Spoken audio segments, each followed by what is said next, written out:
I am Christy Hardy, and this is Noah. He is 5 years old, fixing to be 6 in March, and he was diagnosed at 18 months old. We started noticing he was losing his speech, what he did have at a young age. He completely went nonverbal.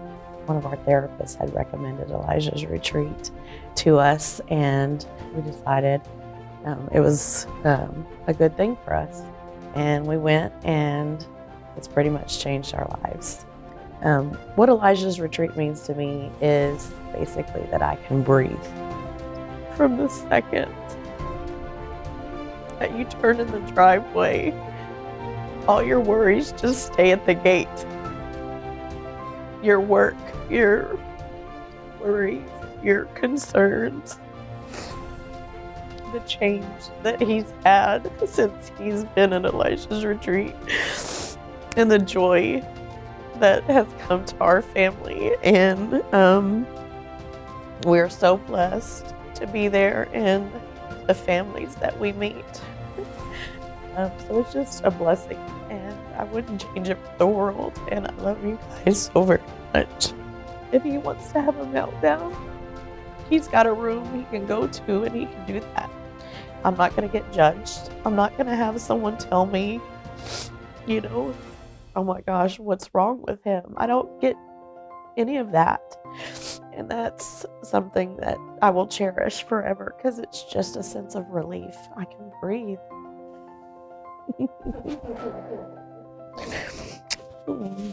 I love you. I'm Christine Mormon.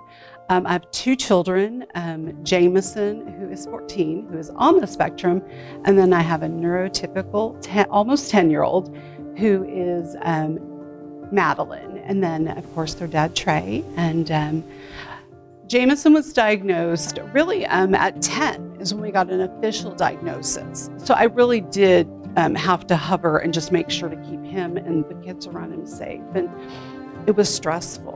It wasn't fun to go on a play date or to a birthday party. I did feel isolated. I mean, even among moms I knew, they didn't understand it. It was first season, and we booked, and we came over spring break. We sat on the front porch of the cabin watching the kids play at the playground, just, 100 feet away maybe, looking for other weeks to book that year. Like before we even left Elijah's, we already had booked because we had to come back. At Elijah's retreat, Jameson found a home. He found a safe space. He found people like him. But look around like, where is he? And he's standing there just talking and petting the horse. He's very passionate about animals, and he wants to work at Elijah's retreat one day. Student workers, or younger workers out at Elijah's was so great for all of us. As soon as I got there, all the nerves went away, and there was just comfort, truly comfort. It was not a job anymore. It was another home. I come there not really knowing much about autism, and now I can walk around in class or at home. The patience you have to deal with a kid that has autism, and the mental breakdowns and everything, it's a whole new meaning of patience and meaning of a parent. I am Estella Hale, and I have 3 children with a disability. They're on the autism spectrum. John Paul is a high schooler now. He's 15. Natalie, my precious girl, middle child, she's 13. And then Tyler, my youngest, is 11.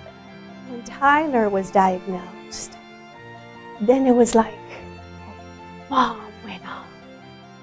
Like there was, the road ahead was just not clear at all. Like maximum out-of-pockets needed to be met.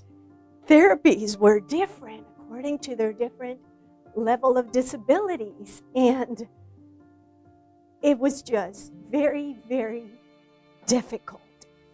And in the middle of that broken, shattered heart was just the hope that they were made perfect and that I could love them as that. God's providence has been with us every step of the way. Elijah's retreat only. It is so incredibly unique, treasured, powerful for us. Because, of course, having 3 kids with disabilities, I've researched everything that I can within the time that I have.